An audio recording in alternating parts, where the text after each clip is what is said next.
কত ভালো মানুষ, আপনার মতো মানুষই হয় না। কত মানুষকে দেখি কত খারাপ, আপনি ভালো মনের মানুষ না, আপনার লিগে কষ্ট হয় আমার, এত আফসোস লাগে। আর এর বেশি তো আর কিছু আমার অনেক। আপনার একদিন নিয়ে গেলে কি হয়, মানুষ আপনারও তো মন চায় একটু যাইতে ঘুরতে না। তুই তো দেখছ নিজের চোখে, দেখছস কোনোদিন বদনাম করতে? আমরা কোনোদিন বদনাম করি না মাগো। কেমন লাগলো এই মজার অভিনয়টুকু আপনাদের সাথে শেয়ার করলাম। সম্মানিত দর্শক, আসসালামু আলাইকুম।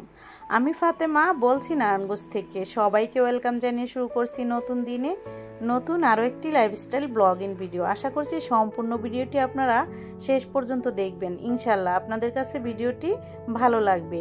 তো এই যে বিছানার চাদরটা পরশুদিন বিছাইছি নতুন আমি সেলাই করে, তো সেই ভিডিওটা আপনাদের সাথে শেয়ার করেছিলাম। তবে নতুন হওয়ার কারণে একটু পিছলা পিছলা ভাব আসতেছে, যার কারণে উঠিয়ে ফেললাম। কারণ আপনাদের ভাইয়া 2 দিন ঘুমাইছে, দুদিনই পেনাইতেছিল। তো এই জন্য আজকে সকাল সকাল বিছানাটা চেঞ্জ করে তারপর ধুয়ে শুকানো হয়েছে। এই পাশে ডাইনিং টেবিলের যে কলতরা সেটাও আমি চেঞ্জ করে দিব, সাথে কভারগুলো চেঞ্জ করে অনেকটা এই যে বিছিয়ে নিব এটা। তো দেখুন এখন আমি সুন্দর মতো প্রথমে বিছিয়ে নিব, তারপর এক এক করে প্রত্যেকটা কভার লাগিয়ে নিব। যারা ভিডিওটা দেখছেন শেষ পর্যন্ত দেখবেন, যারা এখনও আমার চ্যানেলটিকে সাবস্ক্রাইব করেননি প্লিজ আমার চ্যানেলটিকে সাবস্ক্রাইব করে দিবেন। যারা অলরেডি করে দিয়েছেন তাদেরকে অসংখ্য ধন্যবাদ। তো দেখুন এখন আমি এক এক করে সব কয়টাই বিছিয়ে নিচ্ছি। আর দেখুন কতটা সুন্দর ফুলগুলো লাগিয়েছি, তাজা ফুটে আসছে, মনে হইতেছে কোনো গাছ থেকে ছিঁড়ে যেন লাগিয়ে দিচ্ছি এখানে, এরকমটা মনে হচ্ছে। তো আমার খুবই পছন্দের ছিল, তবে আগের যেটা ছিল সেটার কাপড় কোয়ালিটি ভালো, এটার চাইতে আর কি। কথায় আছে না, প্রথম যেটা নামে সেটা হচ্ছে ভালো কাপড়ের থাকে বা ভালো কোয়ালিটি থাকে, এরপর একই বলে, অথচ কিন্তু কাপড়ের সুতায় বেশ কম থাকে। তো 3 পিসের ক্ষেত্রেও শাড়ির ক্ষেত্রেও সব কিছুর ক্ষেত্রেই প্রথম যেটা সেটার মতো যতই অরিজিনাল বলুক না কেন হয় না। এখানে রাতে হচ্ছে ফলগুলো কিনে এনেছিল, তো আমরা যা খাওয়ার খেয়েছিলাম, এখন হচ্ছে আমি এখানে সাজিয়ে রাখবো, কারণ রাত হয়ে গিয়েছিল অনেকটা, তো গুছিয়ে রাখি নেই। তো এখন এইভাবে আমি গুছিয়ে গেছি। আর ওই যে আরেকটা আছে ওটা তো চায়না কমলা আছে, ওটা আমি ফ্রিজে রেখে দিব। এতগুলো এখানে সারবেও না আর রাখবো না, কারণ ফ্রিজে থাকলে আবার ভালো থাকবে, আর এখান থেকে হচ্ছে নিয়ে নিয়ে খাওয়া যাবে। এখানে রাখলে হচ্ছে খাওয়া হয়, ফ্রিজে রেখে দিলে কারো মনে থাকে না খেতে, এটা হচ্ছে আমাদের বাসার অভ্যাস আর কি। তো যার কারণে আমি সবসময় চেষ্টা করি এখানে রেখে দেওয়ার জন্য। তবে যখন দেখি না গরম হয়ে যাচ্ছে তখন আবার ভিতরে ঢুকিয়ে ফেলি এই আর কি। অনেক দিন এখানে রাখলে একটু ঠান্ডা ভাবটা চলে যায় না, যার কারণে বা একটু হুটা হয়ে যাইতে চায় এই জন্য আর কি। তো যাই হোক, টেবিল তো আমি গুছিয়ে ফেললাম, তারপরে আবার চলে আসলাম পাখির রুমে। এখানে আমি এই যে ফ্রাই প্যানটা গরম করে তেল দিয়ে দিলাম, এক এক করে কই মাছগুলো ভেজে নিব। আপনাদের ভাইয়া হচ্ছে এই যে টানা কয়েকদিন ধরে চাল দিতেছে, তো আমি তো সেগুলো আর শেয়ার করি না, একটা শেয়ার করেছিলাম সম্ভবত আপনাদের সাথে।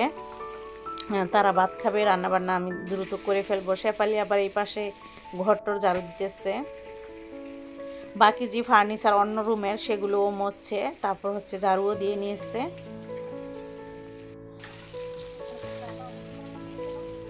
এই যে দেখুন মাছগুলো কত সুন্দর ভাজা হয়ে গেছে। এই প্যানটা দেখতে খারাপ দেখা যায়, বেকা কোকা হয়ে গেছে, তারপর এটাতে কিন্তু কাজ করতে অনেক ভালো। মাছ ভাজার সময় যে কোনো কিছু করতে কিন্তু এটা দিয়ে ভালো। এই কারণে হচ্ছে ওই যে কথায় আছে না, সবার বাড়িতে একটা কালো কড়াই থাকে, তো আমার ক্ষেত্রে এরকম হচ্ছে। আমার বোনরা বলে কি এটা দিয়ে রান্না করে, এটা তো ভালো না, ফেলে দেওয়া, মানুষ দেখলে কী করবো। আমি তো এই সমস্যা নেই, সবার বাড়িতে এরকম একটা আছে কালো প্যান বা কালো কড়াই, সমস্যা নাই, আমি এটা দিয়ে কাজ করে আরাম পাই, এটা হচ্ছে মোট কথা।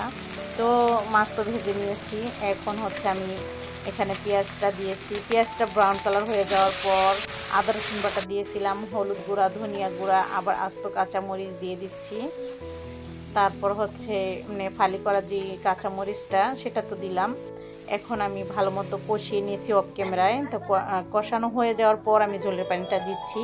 ওই পাশে হচ্ছে আমি ডাল বসিয়ে দিব, যার কারণে একটি পাতিল বসিয়েছি। তো এই তো এখন ঢাকনা দিয়ে ডেকে আমি কিছুক্ষণ রান্না করেছিলাম। আর ওই যে ওই পাশে ডালটাও কিন্তু ততক্ষণে হয়ে গেছে, মানে অফ ক্যামেরায়।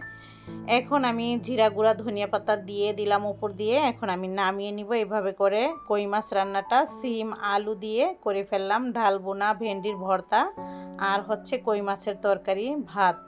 তো এই ছিল আমাদের রান্নাবান্না আজকের।